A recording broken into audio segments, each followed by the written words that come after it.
Money boat. Sajjanpur के गांव में केदारनाथ कहकर एक मछुआरा रहता था। उनको पंडितनाथ कहकर एक बेटा और पत्नी थे। केदारनाथ बहुत अच्छा आदमी था। कोई भी मुश्किल में है तो जाकर उनको मदद करता था। उनका मछली बेचने के पैसों से भी दूसरों को बहुत सहायता करता था। ऐसा व्यक्तित्व था उनका। केदारनाथ का बेटा पंडितनाथ शहर में पढ़ रहा था। एक दिन मछलियों को पकड़कर किनारे पर लेकर आके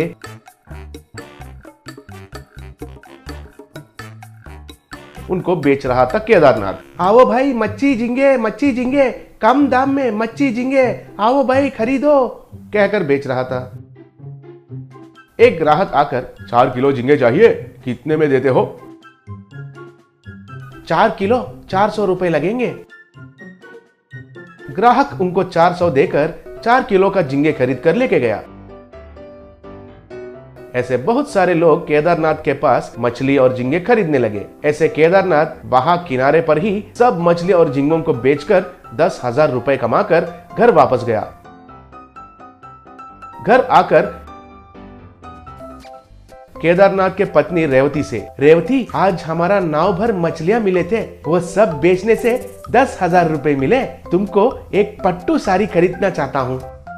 इतने में घर के बाहर से केदारनाथ के दोस्त जनार्दन आकर केदारनाथ ओ केदारनाथ कहकर पुकारा।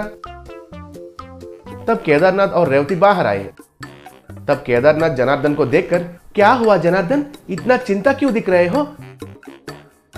क्या कहूँ केदारनाथ, मेरी छोटी को छेना वाली बीमारी आई है। इलाज करने के लिए 20,000 रुपए खर्चा होंगे कहकर डॉक्टर ने बोला। अब क्या करना है मुझे कुछ समझ में नहीं आ रहा है। तुम घबराओ मत जनार्दन, हम बचपन के दोस्त हैं, मैं हूं ना, तुमको मदद करता हूं कहकर उनकी बीवी के लिए जो बचाया था 10,000 रुपए वो निकल कर उसे दे दिया।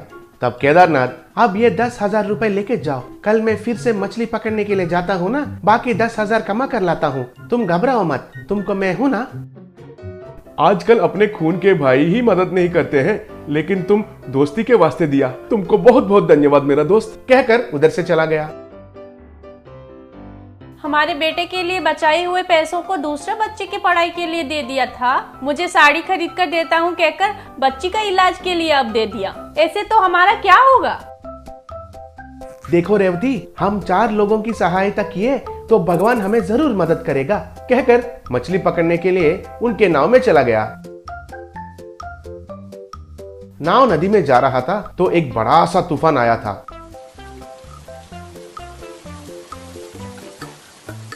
और केदारनाथ का नाव 2 टुकड़े हो गया था।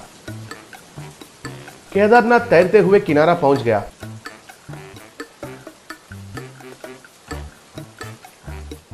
और खाली हाथ घर वापस आया। ये क्या हुआ, आप खाली हाथ वापस आए हो? आज ही नहीं रेवती, अब से मुझे खाली ही रहना होगा। क्या हुआ जी, ऐसी बात क्यों कर रहे हो? नदी में तूफान आकर हमारा नाव टूटकर डूब गया है। कल से कैसे मछली पकड़ना है पता नहीं चल रहा है। आप चिंता मत करो, आपने बहुत सारे दोस्तों को मदद किया, वही आपकी मदद करेंगे। आप जाकर जो हुआ वो बताइए और मदद के लिए पूछिए। तब केदारनाथ उनके दोस्तों को मिलकर नाव के बारे में बताकर उनको मदद पूछा था। केदारनाथ जब तक जिसको मदद किया वो सब लोग उसको मदद नहीं किए। केदारनाथ बहुत दुखी होकर घर वापस आ गया। तब केदारनाथ रेवती से, हमारे मदद लेकर भी हमसे मुंह छुपा रहे हैं रेवती। एक बार हमारे बेटे को फोन करती हूँ, वो आकर कुछ न कुछ रास्ता ढूंढेगा कहकर पंडितनाथ को फोन किया। पंडितनाथ फोन उठाकर, हाँ माँ कैसी हो, बोलो माँ क्या हुआ? तुम्हारे पिताजी का नाव टूट गया है बेटा, वे बहुत दुखी हो रहे हैं, तुमको तुरंत एक बार यहाँ आना होगा। तब पंडितनाथ तुरंत गांव पहुंच गया।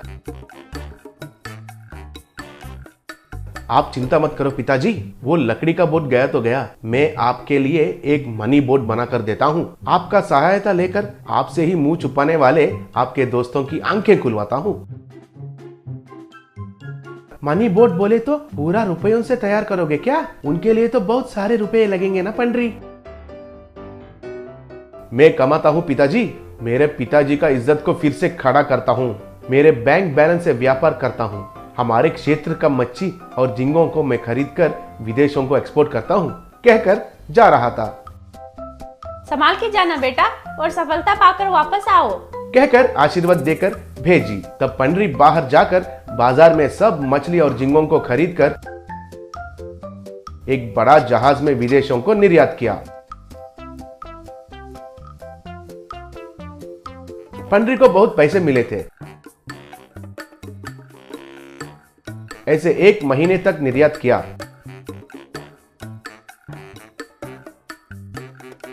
पंडरी को हर रोज बहुत फायदा आने से और उसने बहुत पैसे कमा लिया। उन रुपयों से एक बड़ा बोट तैयार किया पंडरी।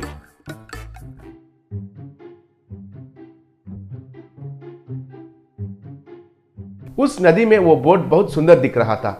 वो बोट पूरा नोटों से भरा हुआ था, इसलिए लोग हैरान होकर उसे देखने लगे। रेवती केदारनाथ भी उस नदी के पास आए। उस मनी बोट को देखकर वे बहुत खुश हुए।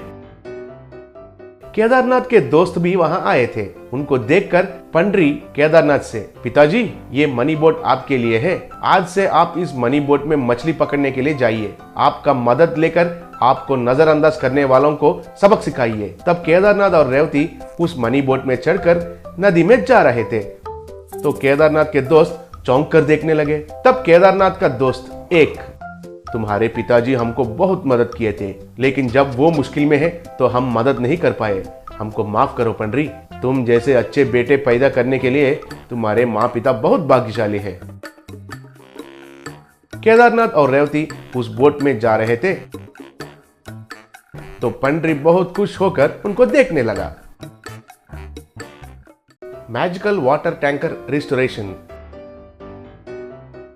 एक गांव में सांबा कहकर एक वाटर टैंकर चलाने वाला रहता था। उसका काम था उस वाटर टैंकर में पानी भर के हर गांव को पानी ले जाकर उधर डिलीवरी करके आना।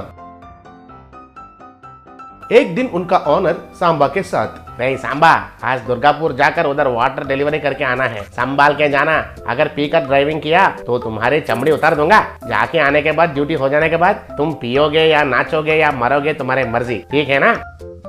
ठीक है मालिक, मैं बिल्कुल नहीं पीऊंगा, जाकर आता हूं, कहकर गाड़ी को निकाला।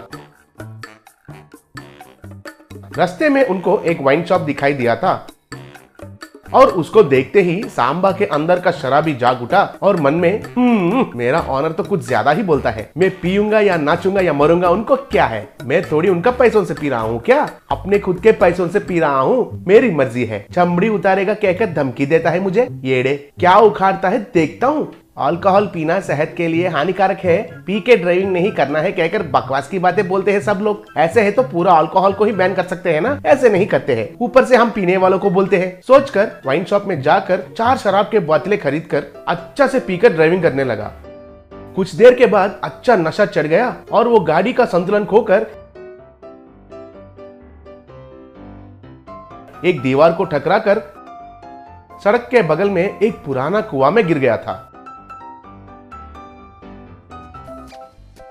बाद में घर में अच्छा पीकर सो रहा सांबा को मारते हुए ऑनर, अरे वो शराबी कहीं के, कल दुर्गापुर में वाटर डिलीवरी नहीं दिया था, कहाँ छोड़ दिया है मेरे टैंकर को? कल से ऐसे ही पीकर सो गए हो क्या? कहकर उसको खूब पीटने लगा। मार खाते हुए रोते हुए सांबा, अयो मालिक, अब्बा, अयो मुझे मत मारो, कल मैं खूब पिया था लेकिन वो गाड़ी को कहाँ छोड़ दिया ये बात मुझे याद नहीं आ रहा है मालिक, भूल गया हूँ मालिक। भूल गया है या फिर बेच दिया है? बोलो रे शराबी कहीं के, कहाँ छोड़ दिया है मेरे टैंकर को? लेकिन कितना भी याद करने को कोशिश किया लेकिन उसका गाड़ी कहाँ रखा था ये बात उसको याद नहीं आ रहा था। तब उस ऑनर को बहुत गुस्सा आया और उनके ऊपर पुलिस स्टेशन में जाकर कंप्लेंट किया और उसको जेल में डाल दिया। जज उनको 10 साल की कैद दिया था। जेल में सांबा, कहाँ पार्किंग किया होगा? छी छी, इस दरिंदर शराब के वजह से मेरी पूरी जिंदगी 10 साल बेकार में गया। वक्त कैसे गुजर रहा है ये भी मालूम नहीं चल रहा है, कहकर दुखी होकर 10 साल जेल में ही गुजारा। 10 साल के बाद जेल से छुटकारा पाया। बाहर आकर सांबा, अच्छा हुआ कि इस 10 साल तक मैं नहीं पिया और मेरा सेहत अच्छा बन गया, लेकिन मेरी कीमती जिंदगी तो गई है। लेकिन वो टैंकर को कहाँ पार्क किया ये तो मालूम नहीं चल रहा है, भूल ही गया था। फिर से एक बार पीने से याद आएगा, शायद ट्राई करता हूँ। अरे ओ सांबा, याद में रखो, अब मैं खाली वाटर टैंकर को कहाँ रखा है ये बात जानने के लिए ही पी रहा हूँ, कहकर एक वाइन शॉप के पास जाकर 4 बॉटल्स खरीदकर फुल टुल पी लिया। पीने के बाद हिलते हुए, उस दिन भी ऐसे ही पी लिया था और एक ही बात कंट्रोल खो गया था। उसके बाद जाकर दीवार को टकराया। उधर से याद आया, तब उधर एक गहरे से कुआं में गिर गया था, लेकिन उधर से मैं बाहर कैसे आया ये बात याद नहीं है। सोचकर उस कुएं के पास जाकर देखा तो वो वाटर टैंकर खराब होकर जंग लगकर दिखाई दिया। उसके पास जाकर सांबा, अरे तेरी तो, तुम इस कुएं में गिरकर इधर ही रह गई हो मेरी प्यारी बच्चू। तुम दिखाई नहीं देने से तुमको कहाँ छोड़ दिया है कहकर मैं भूल गया और जेल जाकर 10 साल की सजा काट के आ रहा हूँ। तब एक भयानक आवाज सुनाई दिया था, रे कौन हो तुम? ये मेरा घर है, मेरे घर में घुसकर ये शराबी का बातें कौन कर रहा है? कहकर एक राक्षस बाहर आई। उसे देखते ही सांबा का नशा पूरा उतर गया था और पैंट भी गीला हो गया था। मुंह से बात भी नहीं निकल रहा था और कांपते हुए, भूत।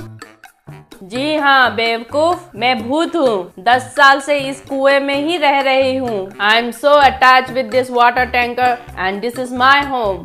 भूत जी, 10 साल के पहले मैं पीकर इस वाटर टैंक को इसमें गिरा दिया था, इसलिए ये आपका घर बन गया है ना। इसके वजह से ही तो आपको एक अच्छा सा घर मिल गया है और बिंदास की जिंदगी जी रहे हैं। खाली मैं ही अकेला उल्लू जैसे जेल में सजा काट कर आ रहा हूँ। खोया हुआ जिंदगी को तो ये टैंकर वापस नहीं ला सकती है, लेकिन ये जंग लगा हुआ लोहे को बेचा तो थोड़े दिन के लिए मुझे खाना तो मिलेगा ना। जेल से आया हूँ कहकर मुझे कोई काम भी नहीं दे रहा है, थोड़ा सोचिए। अरे ओ सांबा, मेरे सोने जैसा इस घर को बेचकर खाने के लिए कहते हो? ऐसे किया तो तुमको कितना दिन खाने को मिलेगा रे? ज्यादा तो 1 महीना खा सकते हो, इतना ही है ना? मैं तुमको कितना संपत्ति चाहिए उतना देती हूँ। तब सांबा को विश्वास नहीं हुआ और सच में? मगर कैसे? तुम पहले इसे रिस्टोरेशन करो, बाद में मैं उस नया टैंकर के घर में खुशी से रहूंगी। हाँ, रिस्टोरेशन करने के बाद तुम तो अच्छे से सुकून से उसके अंदर रहोगी, लेकिन उनका रिस्टोरेशन के लिए उधार मुझे करना पड़ेगा ना, वो मेरे ऊपर आएगा ना। अरे ओ बेवकूफ, मैं जो कहती हूँ वैसे करो, बाद में तुम इस वाटर टैंकर का टैप को घुमाओ, तुमको सोने का सिक्के, हीरे और पैसे मिलने का इंतजाम मैं करती हूँ, कहकर वचन दिया। फिर बाद में सांबा उस भूत ने जैसे कहा वैसे ही उस वाटर टैंकर का रिस्टोरेशन करवाया। उसके ऊपर डेविल्स ड्रीम होम कहकर भी लिखवाया। नया सा बना हुआ वाटर टैंकर को देखकर वो भूत बहुत खुश होकर, अरे वाह सांबा, मेरा नया घर बहुत बेहतरीन है, इसके ऊपर कुछ लिखा है, मुझे इंग्लिश पढ़ना नहीं आता है, जरा पढ़ के बताओ। तब उसे पढ़ते हुए सांबा, डेविल्स ड्रीम होम बोले तो भूत का सपनों का घर। बहुत बढ़िया है रे सांबा, तुमने तुम्हारा वचन निभाया, मैं भी अपना वचन निभाती हूँ, जाके वो वाटर टैंकर के टैप को घुमाओ। तब सांबा जाकर उस वाटर टैंकर का टैप को घुमाया, बस उसमें से सोने के सिक्के, हीरे और रुपए निकलते ही रहे। सांबा उनको इकट्ठा किया और बाद में एक बड़ा सा मकान बनाकर उस मैजिकल वाटर टैंकर को उनके कॉम्पाउंड में ही रखकर खुशी से जिंदगी जीने लगा।